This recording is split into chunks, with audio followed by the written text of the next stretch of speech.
Era la primera vez en 3 años que pisaba la casa de mis padres. No volví por cumpleaños, ni envié postales en Navidad. Ni siquiera llamé por el cumpleaños de mi madre. A veces, muy de vez en cuando, recibía un mensaje breve y frío con algún emoji que mi madre evidentemente no sabía usar. Nunca la ignoré del todo, pero mantenía la distancia. No quedaba nada de qué hablar. Vivía solo, trabajaba como vigilante de seguridad en un centro comercial a las afueras de Alicante. Nada glamuroso, nada digno de presumir en un grupo familiar de WhatsApp. Controlaba cámaras, patrullaba pasillos, resolvía incidentes menores. Turnos largos, madrugones eternos. Pero era mi vida. Pagaba mi alquiler, no pedía favores. Tenía lo mío. Una semana antes de Nochebuena, me llamó mi madre. Su voz sonaba forzada, demasiado alegre para ser sincera. «Álvaro, ¿no te animas a venir este año?», preguntó. «Estaremos todos. Tu padre está más tranquilo». Mentira. Lo sabía. Pero aún así, sin pensarlo demasiado, dije que sí. Quizá quise creer que algo había cambiado. Quizá era yo quien deseaba haber cambiado. El viaje en coche duró más de 8 horas, sin apenas detenerme. La casa era la misma, paredes encaladas, 2 contraventanas torcidas, el columpio del porche que yo mismo reparé colgando en silencio. Mi padre abrió la puerta. No sonrió. No me abrazó. No dijo casi nada. Solo me miró, como si no me reconociera, y se apartó para dejarme pasar. Mi madre salió de la cocina, se secó las manos en un paño y actuó como si no hubieran pasado 3 años. Me ofreció sobras como si aún viviera allí. Mi hermana Lucía estaba en el sofá, pegada al móvil. Al verme, levantó la mirada apenas un segundo. «Vaya, pensaba que no vendrías». Y volvió a mirar su pantalla. Aquel recibimiento fue un adelanto de lo que sería el resto del fin de semana. A la mañana siguiente, el caos típico de Nochebuena llenaba la casa. Mi madre gritaba órdenes sin dirección. Lucía hablaba por videollamada con alguien de su club de vinos sobre su Tesla y una escapada a Formigal. Su marido ni apareció. ¿Tenía algo? Claro que sí. Intenté ayudar con la mesa, pero me soltaron. Mejor no estorbes. Salí a caminar. El aire frío me vino bien. La cena parecía sacada de una revista, velas, copas alineadas, servilletas dobladas como cisnes. Todos fingían ser una familia unida. Había charla superficial entre mi madre y Lucía. Yo apenas hablaba. Cada vez que intentaba decir algo, alguien me interrumpía o directamente me ignoraba. Hasta que, mientras cortaba el pavó, mi padre dejó los cubiertos, miró su plato y soltó. Sinceramente, nunca fue realmente nuestro hijo. Más bien un huésped que se quedó demasiado tiempo. Mi mano se detuvo. Silencio. Luego, Lucía susurró a mamá. ¿Para qué lo invitaste? Huele a pobreza. Rieron. Rieron como si fuera su chiste privado de toda la vida. No grité. No les pedí explicaciones. Solo me levanté, miré a todos y dije: «Estoy harto». Y me fui. Nadie me siguió. Nadie gritó mi nombre. Subí al coche y arranqué. No miré atrás. Pero una semana después, ellos sí lo harían. Y esta vez, el que no respondería sería yo. El viaje de vuelta fue distinto. No más pesado, solo más silencioso. Como si algo se hubiera cerrado definitivamente. Llegué tarde esa noche, dejé las llaves en la encimera, no desempaqué. Solo me tumbé en el sofá, con la tele encendida sin volumen, mirando al techo sin pensar en nada. No le conté a nadie lo que había pasado. Ni mensajes a mis colegas. Ni publicaciones. Al día siguiente, volví al trabajo como si nada. Turno habitual. Mismo pasillo. Mismos carteristas de siempre. De vez en cuando, la frase de mi padre o la risa de Lucía me venían a la mente, pero ya no dolía. Solo confirmaba lo que siempre supe: para ellos, yo nunca fui parte de nada. Una semana después, mientras terminaba de almorzar en la garita del centro comercial, sonó el móvil. Número desconocido. Lo dejé sonar. Al minuto, otra llamada. Contesté. Era mi madre. Su voz temblaba. Álvaro, dijo. Necesitamos ayuda. Mi padre había sido despedido el lunes siguiente a Nochebuena. Algo sobre mal uso de fondos en la empresa. No entró en detalles. Lucía acababa de descubrir que su marido había estado mintiendo sobre las finanzas durante meses. Tenían deudas por todas partes. El Tesla era alquilado. La hipoteca estaba a punto de ejecutarse. De repente, yo, el hijo ignorado, el del trabajo de segunda, era su única esperanza. No dije mucho. Solo escuché. Mi madre rompió a llorar. Nunca la vi llorar así, ni siquiera de niño. Me dijo que no sabían a quién más recurrir.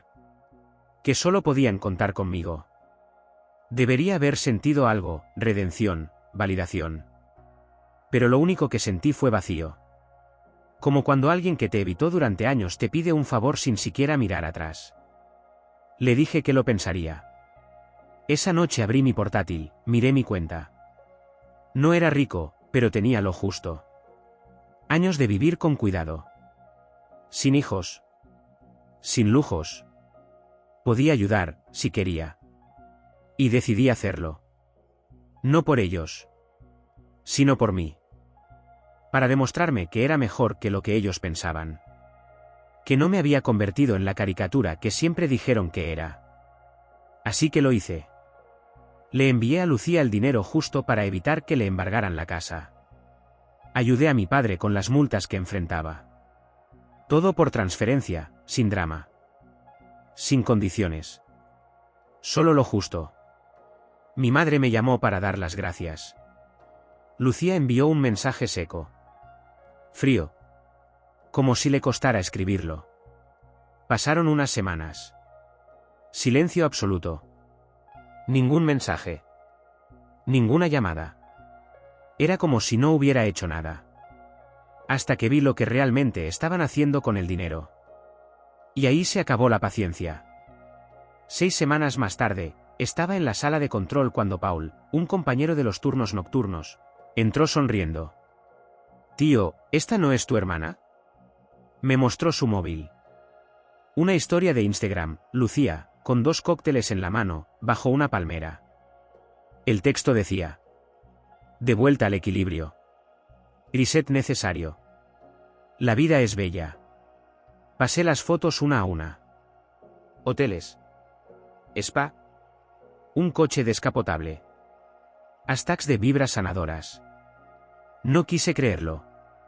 Me repetía que quizá el marido había conseguido dinero de algún lado. Pero al día siguiente, vi algo peor. Un álbum nuevo en el Facebook de mi madre. Nuevos comienzos. Fotos de una ceremonia en la playa. Renovación de votos. Mi padre con traje blanco. Mi madre con flores en el pelo. Fotógrafo profesional. Invitados. Habían usado mi dinero para irse de vacaciones. Para renacer de sus ruinas, con champán y likes. Me quedé mirando la pantalla durante horas. Me suplicaron ayuda. Lloraron. Dijeron estar al borde del colapso. Y cuando el humo se disipó, se recompensaron como si nada. Sin avisarme. Sin siquiera agradecer. Como si yo no existiera. Esa noche no dormí. Solo escribí. Una lista. Cada vez que me hicieron sentir pequeño. Cada desprecio. Cada silencio. Cada vez que fui útil y luego descartado. Empezó como una lista. Y se convirtió en un plan. La primera fase fue sencilla. Me informé. Lucía pensaba que había salvado su casa. Pero no fue así. El pago que hice solo pospuso el embargo. Bastaba un error más y perdería la propiedad. Ella creía que todo estaba resuelto. No tenía ni idea de que el préstamo seguía en riesgo. Mi padre no se quedaba atrás. La empresa donde trabajaba había presentado una queja formal ante el colegio profesional que regulaba su licencia. Aún no era pública, pero yo conocía a alguien que trabajaba allí. Llamé. No mentí. Solo recordé amablemente lo que ya sabían. Les di un pequeño empujón. Mientras tanto, comencé a recopilar pruebas. Capturas de pantalla. Publicaciones. Comentarios. Fotos. Quería estar listo para cuando llegara el momento. No solo quería cortar el puente. Quería que se derrumbara con ellos encima. Pero no tenía prisa. Quería que se confiara. Lucía tiene una obsesión, mostrar una vida perfecta en redes. Aunque se estuviera hundiendo, siempre subía fotos con filtros y frases inspiradoras. Así que esperé. Hasta que vi una historia, su perro, jugando frente a la casa, con la frase: fin de semana en Andorra. Reset cumplido. Y sonreí. Sabía que alquilaba esa vivienda a través de una empresa de gestión. Empecé a enviar denuncias anónimas usando las propias publicaciones de Lucía como prueba. El perro sin correa en zonas comunes. El gimnasio casero que su marido montó en el garaje. Hasta mencioné que los coches del garaje estaban a nombre de otras personas. 3 semanas después, subió una foto con una frase: a veces la vida te obliga a reiniciar, aunque no estés lista. De fondo, una pared vacía. Sin muebles. Comentarios cerrados. Mi padre fue el siguiente. El colegio inició su investigación. Ya no podía ejercer. Ni siquiera como consultor. Todo se vino abajo en silencio. Mi madre publicó en Facebook una de esas frases de autoayuda. Dios le da las batallas más difíciles a sus guerreros más fuertes. La guardé. Entonces me puse creativo. Abrí un blog. Un sitio anónimo. Sin fotos. Sin nombres. Pero con todos los detalles.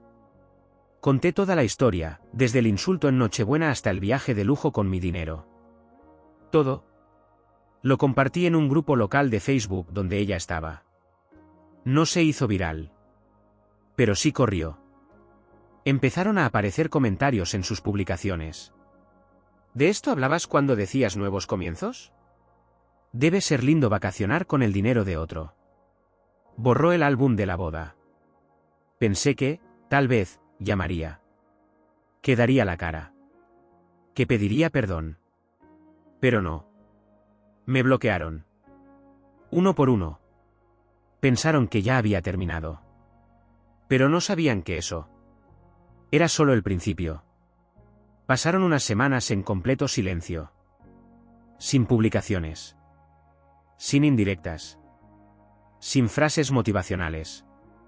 Sus cuentas estaban privadas o simplemente eliminadas. Parecía que el blog había hecho más daño del que imaginaba. Lo dejé quieto. No lo actualicé.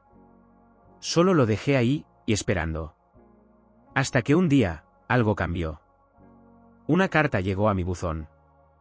Papel grueso. Sin remitente. Dentro, una hoja doblada con una sola frase. Deberías saber que Lucía está pidiendo un préstamo a tu nombre. No había firma. Ni explicaciones. Sentí el estómago retorcerse. Corrí a revisar mi cuenta de Credit Karma. Y ahí estaba. Una solicitud de préstamo hecha 3 días antes, con mi nombre completo y mi número de DNI. De una entidad bancaria que jamás había escuchado. Bloqueé mi historial crediticio. Presenté una denuncia por fraude. Y supe, sin dudas, que había sido ella. Nunca le había dado mis datos. Pero recordé un detalle. Hace años, cuando yo estaba desempleado, ella me ayudó a llenar unos papeles de seguridad social. Copió mi documento. Anotó mis datos. Me dijo que los necesitaba para enviarlos. Y los guardó. Hasta ahora. Cuando ya no le quedaba nadie a quien robarle, pensó que yo no me daría cuenta. Esta vez, decidí no callar. Pero tampoco quería denunciarla de inmediato. No todavía. Le envié una copia del reporte de fraude. Sin nota. Solo el formulario con su solicitud marcada en rojo. 2 días después, llamó desde un número oculto. ¿Le dijiste al banco?, preguntó, sin saludar. Guardé silencio. No quise hacerlo, dijo con voz temblorosa. Fue un error. Solo intentaba sobrevivir. Y luego dijo algo que me rompió más que cualquier insulto. Pensé que no te ibas a dar cuenta. No dijo, perdón. Dijo, pensé que eras invisible. Como siempre me habían visto. Como si yo fuera un mueble más. Respondí con frialdad. Tienes una semana para cancelar todo. Si esto vuelve a tocar mi expediente, denunciaré. Y esta vez, no lo ocultarás con una frase de autoayuda. Colgó. A los pocos días, la solicitud fue denegada. Pero no había terminado. Porque mientras lidiaba con Lucía, mi madre también se movía en las sombras. Me enteré que había solicitado una ayuda pública de emergencia, usando mi nombre. Había declarado que yo la mantenía, y que trabajaba en fuerzas de seguridad. Había fabricado una carta, usando un número antiguo de cuando trabajé brevemente como vigilante de trenes. Ahora yo era su hijo policía. Y el Estado investigaba. Esta vez no hubo advertencias. Hice la denuncia formal. Una semana después, recibí un mensaje de voz. Mi madre lloraba. Dijo que la investigación había destruido todo, que la trataban como una delincuente, que yo no sabía lo que era la familia. Y cerró con una frase que me heló la sangre. Solo queríamos volver a ser como antes. Y ahí entendí. No les dolía lo que hicieron. Les dolía haber sido atrapados. No sentían culpa. Sentían pérdida. Pero aún no sabían que faltaba el golpe final. El que nadie se esperaba. Habían perdido mucho.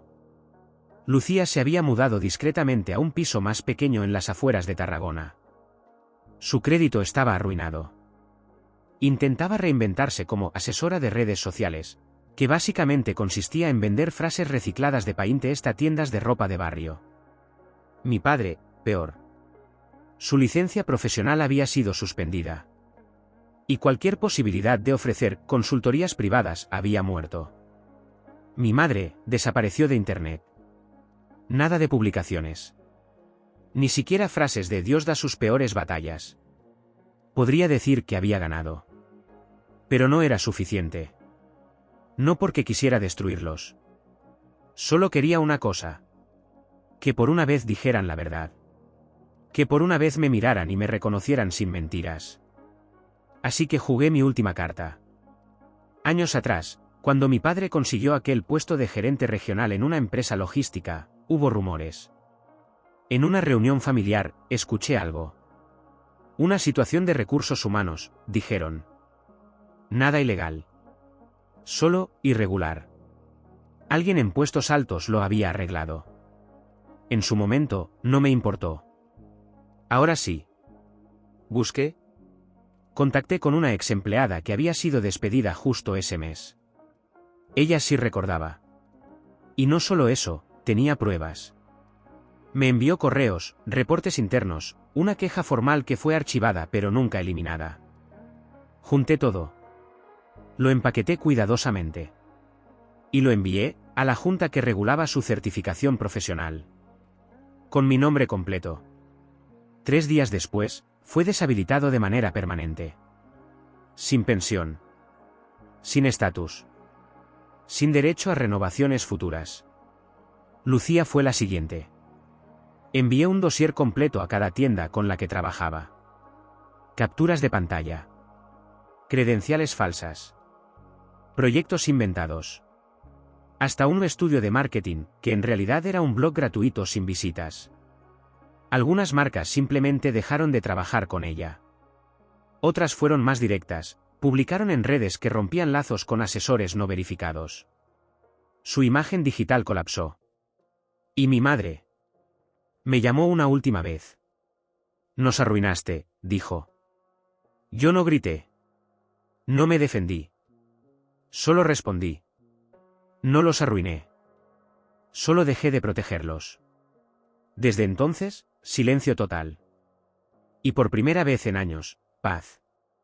Siempre me vieron como el débil. El fracasado. El vigilante de centro comercial. Pero cuando el castillo se derrumbó. ¿Quién fue el único que quedó en pie? Yo. Y cuando intentaron usarme una vez más, les mostré quién era de verdad. No me arrepiento de haberlos ayudado. Pero jamás olvidaré lo rápido que volvieron a fingir que no existía. Ahora, que vivan en ese silencio. El mismo en el que me dejaron tantos años. Pensé que ya había terminado. Que mi historia había llegado a su punto final. Borré sus números. Bloqueé todos los contactos. Silencio absoluto. Por primera vez, respiraba sin culpa. Pero la paz tiene algo curioso. Te devuelve la memoria. En ese silencio, empecé a recordar cosas que había enterrado. Comentarios sarcásticos. Favores humillantes. Noches enteras aguantando burlas. Y me di cuenta. Aún había algo que no había hecho. Contar toda la verdad. Porque mucha gente, vecinos, conocidos, familia lejana, aún pensaban que yo era el malo. Que simplemente había explotado sin razón. Así que hice lo único que me quedaba. Escribí. Junté todo. Conversaciones. Extractos bancarios. Capturas de Instagram. Reportes de fraude. Y redacté un testimonio completo. Honesto. Duro. Imposible de ignorar. Lo envié a una revista digital española que publica historias reales bajo seudónimo. Me respondieron en 3 días. Es uno de los relatos más impactantes que hemos leído. Me pidieron verificar algunos detalles. Les facilité pruebas. Todo coincidía. Lo publicaron una semana después. No se volvió viral. Pero corrió como pólvora. Empezaron a llegar mensajes. Desconocidos. Amigos que no veía hace años. Incluso gente que antes me había juzgado.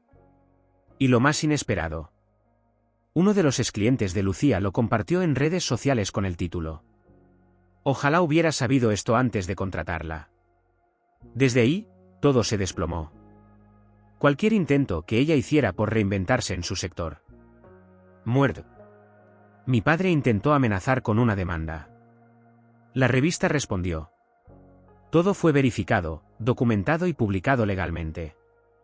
Silencio. Mi madre, ni una palabra. Pero la semana pasada, vi una foto en un grupo local. Ella, en una fila del banco de alimentos. No como voluntaria, sino como beneficiaria. ¿Me dio pena? No. Porque esta historia no la escribí para ellos. La escribí para todos los que se han sentido invisibles. Para los que aguantan bromas, desprecios, manipulaciones. Para los que son usados, y luego descartados. No fue una venganza. Fue una liberación. Y funcionó. Pero aún había algo más. Una llamada inesperada. Era jueves, salía de mi turno. Número desconocido. Respondí sin pensar. ¿Hola? Dijo una voz tímida. Era David, mi primo. Hijo del hermano de mi padre. No hablábamos desde la adolescencia. He leído tu historia. Me llegó por un amigo. No sabía que eras tú. Y... dije con cautela. Necesito contarte algo sobre Lucía. Algo que callé por años. Resulta que, 3 años atrás, ella lo convenció de invertir 15.000 euros en su negocio de bienestar. Le mostró testimonios falsos. Proyecciones infladas. Hasta supuestas alianzas con influencers. Le prometió duplicar su inversión en 6 meses. ¿Y qué pasó? Nada. Excusas. Mensajes sin responder. Bloqueo total. David guardó silencio. Quería pensar que solo pasaba por un mal momento, me dijo. No quise generar drama. Pero ahora, al leer mi historia, entendió que no era un error. Era un patrón. Y no fue el único. Otros también cayeron. Inversiones fantasmas. Mentiras calculadas. Así que le propuse algo. Algo que ya está en marcha. Lucía no lo sabe, pero está a punto de enfrentarse a todos. Uno por uno. Frente a frente. Sin filtros. Sin escapatoria. Y yo estaré ahí también. No como el hijo olvidado. Ni como el fracasado. Sino como el único que tuvo el valor de decir la verdad. Esta vez, la historia la terminamos nosotros.